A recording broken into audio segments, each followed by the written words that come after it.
మహోత్సవాన్ని ఇంత అద్భుతంగా ఈ భాగ్యనగరంలో, హైదరాబాద్ నగరంలో ప్రతి సంవత్సరము చేస్తున్నారు.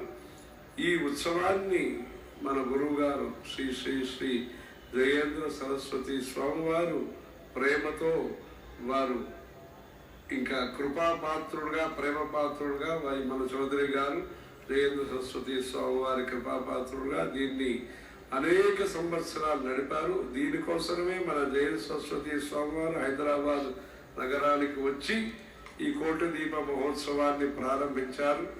అందుకే మేము కూడా కొన్ని సంవత్సరంగా ఇక్కడ రావాలన్నా మేము అప్పుడు కంచిలో ఉన్నప్పుడు స్వామివారు రాగలిగారు. అలాగే మన కొత్త స్వామివారు వచ్చిన తర్వాత మేము కూడా దీంట్లో రాగలిగాము. అలా ఈ భక్తి టీవీ ప్రోగ్రాంలో ఈ దీపోత్సవం అనేది మంచి అద్భుతంగా ఈ ఒక ఈవెంట్ లాగా ముఖ్యమైన సర్కారు పరంగా కూడా ఈ ముఖ్యమైన ఈ ఉత్సవం కింద దీన్ని పరిగణించారని ఇప్పుడే మన చౌదరి గారు చెప్పారు. నేషనల్ ఫెస్టివల్ కింద, అలా రాజ్యోత్సవం కింద, రాజ్యోత్సవం అని కర్ణాటకలో చెప్పుకుంటారు, అలా తెలంగాణ రాజ్యోత్సవం కింద ఈ కోటి దీప మహోత్సవం అనేది భక్తి ప్రపత్తులతో మీరందరూ కూడా బాగా చేసుకుంటున్నారు. ఈ దీపోత్సవం అనేది రాజా మహారాజులు గారు శాసించిన కాలంలో కూడా అఖండ దీపం, అఖండ దీప్త్యా తమోహరం బాహ్యం అథాంతరంచ, లోపల్లో ఉండే చీకటి కూడా తొలగాలి, బయట ఉండే చీకటి కూడా తొలగాలి, నశించి జ్ఞానదీపేన భాస్వత అనే ఒక ఉద్దేశంతో ఈ దీపోత్సవాన్ని నడిపారు. మన శాస్త్రాలు ఏముంటాయో, వేద శాస్త్రాలు, వైఖానస భగవత్ శాస్త్రం, పాంచరాత్మకము, శైవాగమం, ఇంకా అమ్మవారి పూజకి ముఖ్యమైన గ్రంథమైన సౌభాగ్య చింతామణి, ఇలాంటి అనేక గ్రంథాల్లో ఈ దీపోత్సవం గురించి వివరంగా చెప్పబడినది. అమ్మవారి యొక్క పూజకి సౌభాగ్య చింతామణి ఒక ముఖ్యమైన గ్రంథం. ఆ గ్రంథంలో ఈ కార్తీక మాసంలో దీపోత్సవాన్ని గురించి వివరంగా చెప్పారు. అలా పాంచరాత్ర ఆగమంలో వామనావతారంలో ఈ మహావిష్ణువు వారు ఈ దానం తీసుకున్న తర్వాత, 3 అడుగులు దానం తీసుకున్న తర్వాత, ఆ మహాబలి చక్రవర్తి కోరుకున్న తర్వాత ఈ దీపోత్సవాన్ని మహావిష్ణువు యొక్క ఆశీర్వచనంతో జరిపించుకోవాలి అని ఆ పాంచరాత్ర ఆగమంలో చెప్పబడింది. అలా వైఖానసంలో కూడా ఈ కార్తీక దీపోత్సవాన్ని ఎంత వివరంగా చేసుకోవాలి, ఎలా చేయాలని విస్తృతంగా చెప్పబడింది. అలా శైవాగమంలో కూడా ఈ కారణాగమం, కామికాగమం, అజితాగమం, మకుటాగమం, ఇలా 28 ఆగమాలు ఉన్నాయి. వివిధ ఆగమాల్లో ఈ కార్తీక దీప ఉత్సవాన్ని గొప్పగా చెప్పారు. ఈ కార్తీక దీపం యొక్క ఉత్సవం యొక్క ఫలితము మనుష్యుడికి మాత్రమే కాకుండా పురుగులు అందరికీ కూడా ఈ మంచి పుణ్యాలు వస్తాయి. కీటాః పతంగాః మశకాశ్చ వృక్షాః జలే స్థలే ఏ విచరంతి జీవాః దృష్ట్వా ప్రదీపం నచ జన్మభాగినః భవంతి నిత్యం శ్వపచాహి విప్రాః ఉత్సవే తవ దీపస్య దీప్యమానే విభావసౌ గుగ్గుళం ప్రక్షిపామ్యత్ర ప్రీతో భవ మహాబలే అని మహాబలి చక్రవర్తి యొక్క సంతృప్తి మహావిష్ణువు దగ్గర ఆయన కోరుకున్నాడు.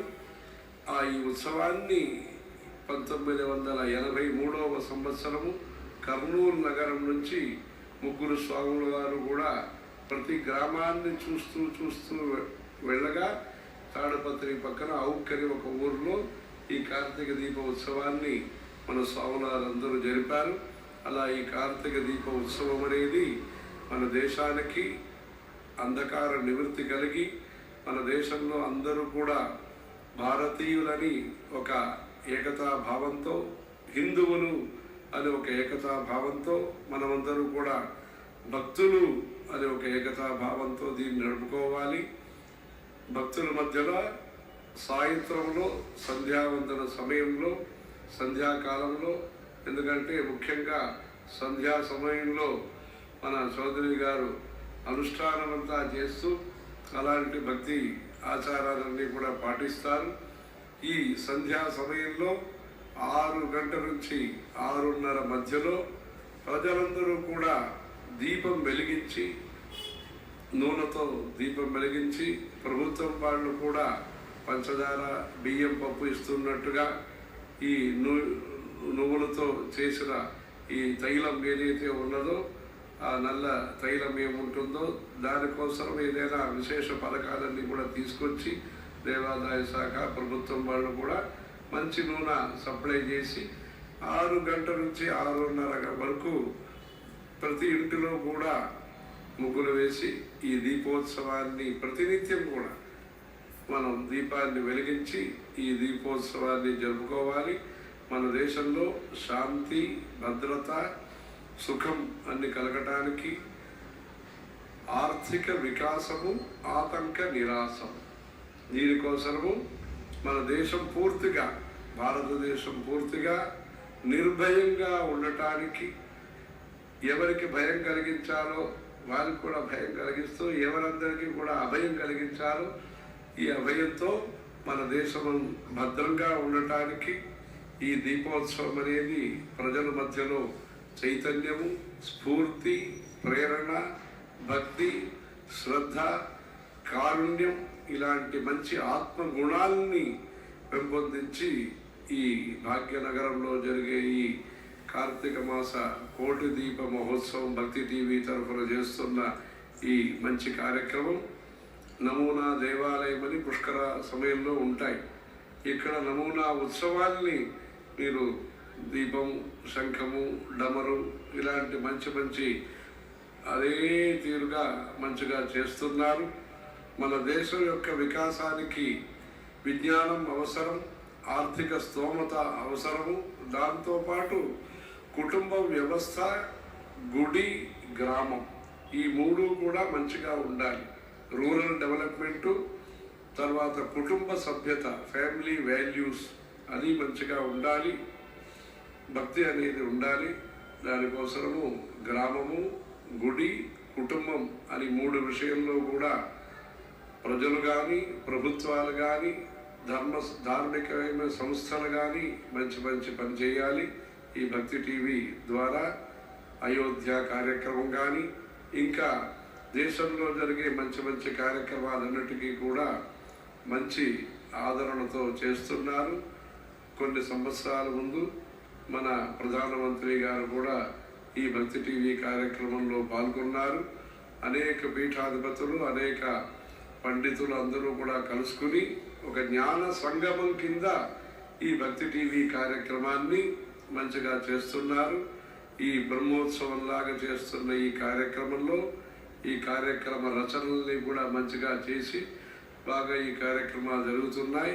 అందరూ కూడా ఇలాంటి కార్యక్రమంలో కలుసుకుని ప్రతి ఇంటిలో మన ధర్మం, ప్రతి ఇంటిలో భారతీయ సంస్కృతి, ప్రతి ఇంటిలో మన ఆచార విచారాలని పాటిస్తూ ఈ దేశము 140 కోట్ల జనాభా ఉండే ఈ దేశంలో సమైక్యతకి, శాంతికి, వికాసానికి, భారతీయ సంస్కృతి, భారతీయ విజ్ఞానము, భారతీయ వికాసం కలగటానికి భాగ్యోదయం కింద ఇలాంటి ఉత్సవాల్ని ఇంకా ఉత్తరోత్తరం ఇంకా విస్తృతంగా, విపులంగా, ఇంకా మంచిగా జరుపుకోవాలని ఈ కుటుంబము ఇంకా వీరి బంధుమిత్రులందరికీ కూడా కంచి కామాక్షి అమ్మవారు ఆశీస్సులు, మీనాక్షి అమ్మవారి ఆశీస్సులు అన్నీ కూడా మంచిగా ఉండాలని స్వామివారిని కోరుకుంటున్నాము. ఇప్పుడు ఒక 2 చిత్రపటాలని వీరికి ఇస్తున్నాము. మధురై మీనాక్షి గుడికి వెళ్ళినప్పుడు మన కంచి పరమాచార్యులు దీపం వెలిగించారు. ఆ పటము మన జయంతి సరస్వతి స్వామివారు దీనికి పేటం కింద ఈ భక్తి టీవీ కార్తీక కోటి దీపోత్సవానికి అనేక సంవత్సరాలు విచ్చేసి దీనికోసమే ప్రత్యేకంగా విచ్చేసి అనుగ్రహించినారు. దానాన్ని గుర్తులో పెట్టుకునే మన చౌదరి గారు, ఈ నరేంద్ర చౌదరి గారి ప్రత్యేక ఏర్పాటు చేసి ఈ కార్యక్రమానికి మేము వచ్చినాము. ప్రత్యేకంగా ఈ కార్యక్రమానికి వచ్చినాము. ఉత్తరోత్తరం ఈ తెలంగాణ ప్రజలు, మన ఆంధ్రదేశ ప్రజలందరూ కూడా ఇలాంటి మంచి కార్యక్రమాలు చేయాలి. డిసెంబర్ 16వ తారీఖు మన శ్రీ శ్రీ చంద్రశేఖరేంద్ర సరస్వతి స్వామివారి ఆరాధన రోజు 300 స్కూల్ కన్నా 400 స్కూల్లో మహాభారతం తెలుగులో ఏదైతే ఉన్నదో వీటి పద్యాలు, భాగవత పద్యాల్ని వ్యాస భారతం అనే ఒక ప్రోగ్రాం కింద సెకండ్రాబాద్లో 1967, 68, 69లో సోమవారం వచ్చిన సందర్భంగా వ్యాస భారతం అని ప్రోగ్రాం చేశారు. మాతృభాష, మాతృభక్తి అలా ఈ కార్యక్రమాలు జరుగుతాయి. అందరూ కలుసుకుని అమ్మవారి దయతో ఇంకా ఉత్తరోత్తరం అందరూ ధర్మంలో నిలబడి ధర్మో రక్షతి రక్షితః అని ధర్మాన్ని మనం పాటిస్తూ తద్వారా అందరికీ ఆర్థికమైన, ఆధ్యాత్మికమైన శక్తి కలగాలి, ఆరోగ్యమైన శక్తి కలగాలి అని అమ్మవారిని ప్రార్థిస్తున్నాము. హర హర నమః పార్వతీపతయే. హర హర మహాదేవ. హర శంకర జయ జయ శంకర. ఇప్పుడు 2 పటాలని వీరికి ఇస్తున్నాం. రండి, ఇది చూడండి, అందరూ కూడా అక్కడ చూసుకోండి. అనుగ్రహ భాషణ పూర్వక ఆశీస్సులు అందించినటువంటి జగద్గురువులు శ్రీ శ్రీ శ్రీ శంకర విజయేంద్ర సరస్వతి మహాస్వామి శ్రీ చరణాలకు నమస్సులు తెలియజేస్తున్నాం.